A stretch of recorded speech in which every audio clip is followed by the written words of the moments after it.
El proceso de intercambio gaseoso en el cuerpo, llamado respiración, está conformado por tres pasos. El primero es la ventilación pulmonar, el segundo es la respiración interna y el tercero es la respiración externa. En el caso de la ventilación pulmonar, esta está conformada por la inspiración y por la expiración. Esta se logra por un intercambio de gases entre la atmósfera y los alvéolos pulmonares. En el caso de la respiración externa o pulmonar, será un intercambio de gases entre la sangre que circula en los capilares sistémicos y la que circula en los capilares pulmonares. Aquí, la sangre obtendrá oxígeno, pero perderá dióxido de carbono. En la respiración interna o tisular, habrá un intercambio de gases también, pero en este caso será entre los capilares sistémicos y las células tisulares. Aquí, la sangre obtendrá dióxido de carbono y perderá oxígeno. Pero en este video nos enfocaremos exclusivamente en la ventilación pulmonar. La ventilación dijimos que va a ser un intercambio de gases entre la atmósfera y los alvéolos pulmonares.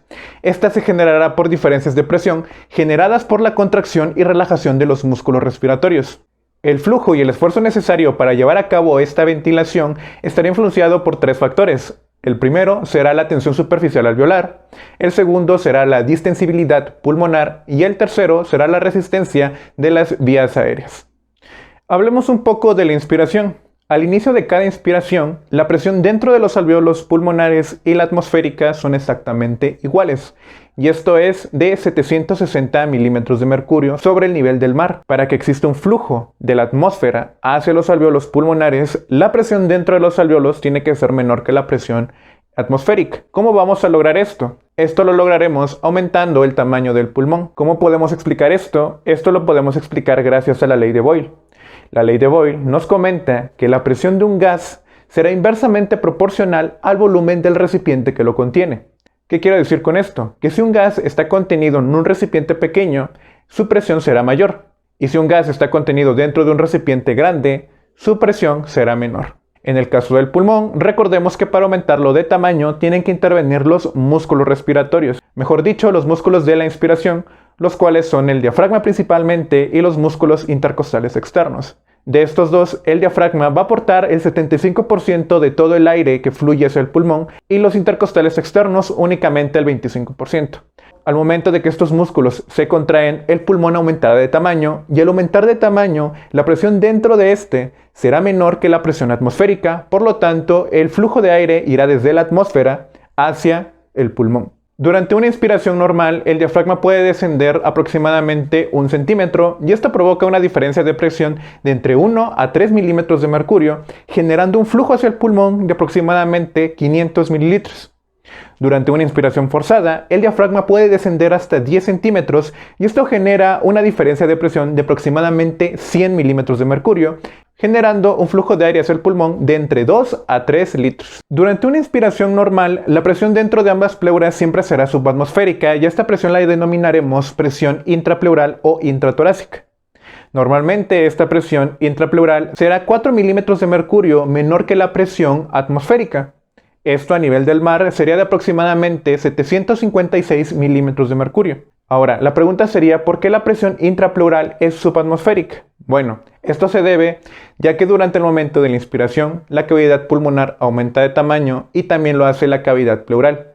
Y como mencionamos, mientras mayor sea un contenedor, menor será la presión del gas que está contenido en este recipiente. Pero eso no es todo, ya que al momento de que se expande la cavidad pulmonar, ambas pleuras, tanto la visceral como la parietal, quedan unidas estrechamente por la misma presión subatmosférica y por la tensión superficial que generan ambas capas, ya que recordemos que sus superficies están húmedas. Entonces, al momento de que la cavidad pulmonar se hace más grande, la membrana parietal que lo está recubriendo se mueve hacia todas las direcciones y la pleura visceral va a seguir a esta membrana parietal junto con los pulmones, porque recordemos que la membrana parietal y la visceral estarán unidas estrechamente. Pero eso no es todo, ya que al momento de que el pulmón aumenta de tamaño, va a disminuir la presión alveolar o presión intrapulmonar. Al momento de que el pulmón aumenta de tamaño, la presión dentro de este disminuye de 760 milímetros de mercurio a aproximadamente 758 milímetros de mercurio, por lo que se genera un flujo desde la atmósfera hacia los alvéolos pulmonares. Si se dieron cuenta, para que exista la inspiración tiene que haber una contracción muscular, por lo tanto diremos que la inspiración es un proceso activo. Ahora, en cuanto a la expiración, este también será un flujo de aire generado por diferencias de presiones, pero en este caso será al revés. Aquí el flujo irá desde los pulmones hacia la atmósfera. ¿Cómo se logrará esto? Bueno, otra diferencia que tiene la expiración con respecto de la inspiración es que la inspiración, mencionamos, va a ser un proceso activo porque requiere la contracción muscular. En el caso de la expiración, será un proceso pasivo ya que no requiere la contracción muscular. Para que la expiración se lleve a cabo, necesitaremos disminuir el tamaño del pulmón. Y esta disminución de tamaño se genera por la tendencia natural que tiene el pulmón de volver a su forma original después de que fue aumentado de tamaño. Esta tendencia a volver a su forma original se genera por dos factores. El primero es por las fibras elásticas que se encuentran dentro del pulmón y la segunda es la tensión superficial alveolar. Ahora, ¿cuándo empieza la expiración?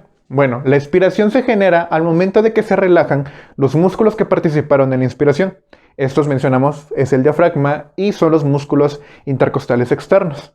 Al momento de que estos músculos se relajan, los diámetros laterales, anteros, posteriores y verticales del tórax disminuirán, por lo tanto el pulmón disminuirá de tamaño y esto hará que la presión del gas que está dentro de él aumente. Todo esto lo explicamos con la ley de Boyle. Entonces, al haber una presión mayor en el pulmón que la presión atmosférica, el flujo de aire irá ahora desde el pulmón hacia la atmósfera. ¿De cuánto es cada presión? Bueno, aproximadamente la presión dentro del pulmón durante la expiración será de 762 milímetros de mercurio, lo cual es mayor que los 760 milímetros de mercurio de la atmósfera, por lo tanto el flujo irá desde los pulmones hacia la atmósfera. Algo que mencioné respecto a la expiración es que contrario de la inspiración es un proceso pasivo. Pero esto no será siempre así, ya que existirán ocasiones donde la expiración será un proceso activo también porque ocupará contracción muscular. Estos músculos son los músculos abdominales y los músculos intercostales internos. ¿Y en qué ocasiones la expiración se volverá un proceso activo? Esto será durante el ejercicio o al momento de tocar instrumentos de aire. Al inicio de este video mencionamos que existen factores que dificultarán el flujo de aire hacia dentro de los pulmones, y entre estos encontramos a la tensión superficial alveolar. Los alveolos están recubiertos por dentro por una membrana líquida, la cual generará una fuerza que denominaremos tensión superficial alveolar. Si nosotros recordamos un poco, la tensión superficial se genera en todas las interfaces aire-agua. Y esto se debe a que las moléculas polares del agua se unirán con mayor fuerza entre sí que con las moléculas del gas que esté a su alrededor. Siempre que un líquido rodea una esfera de aire, la fuerza generada por la tensión superficial irá hacia adentro, por lo tanto colapsará. Esto mismo explica por qué las burbujas de jabón explotan. Entonces, para que la ventilación se pueda llevar a cabo de una manera adecuada, necesitamos vencer la tensión superficial generada por esta membrana que está recubriendo los alveolos por dentro. Esto se facilita gracias a un agente tensioactivo llamado surfactante. Este surfactante lo que hace es disminuir la tensión superficial de los alveolos con respecto a la tensión superficial que tiene el agua pura. Otro factor importante es la distendibilidad. La distendibilidad será el esfuerzo requerido para que nosotros podamos expandir los pulmones y la cavidad torácica. Una distendibilidad alta significa que hay mayor facilidad para expandir el pulmón y la cavidad torácica, mientras que una distendibilidad baja significa que presentamos mayor dificultad para poder expandir los pulmones y la cavidad torácica.